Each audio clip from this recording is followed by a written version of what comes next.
রাজার ঘরে ছোট রানী এলো পদ্মাবতী, রানী পদ্মাবতী। রাজার আরো 6টি রানীর ছিল না সন্তান, পদ্মাবতীর কোলালতে মিলল সমাধান। বছর যেতে জন্ম নিল 7 ছেলে 1 মেয়ে, হয় খুশির আকাশ হঠাৎ কালো মেঘে গেল ছেয়ে। হিংসেতে যায় জ্বলে পুড়ে বাকি 6টি রানী, যুক্তি করে ঘটায় ওরা 7 কুমারের হানি। সুযোগ মতো 7 ছেলেকে মাটিতে দেয় পুঁতে, বাঁচে একা পারুল, ওরা পায় না তাকে ছুতে। ধাইমা বাজায় সেই মেয়েকে বড় করে তোলে, 7 ভাইকে পায় যে পারুল 7টে চাপা ফুলে।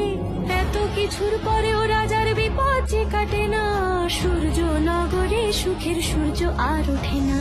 হিংসা বিবাদ বিচ্ছেদ আর প্রেমের কাহিনীতে পারুল বোন কি পারবে 7 ভাই চম্পাকে জাগাতে?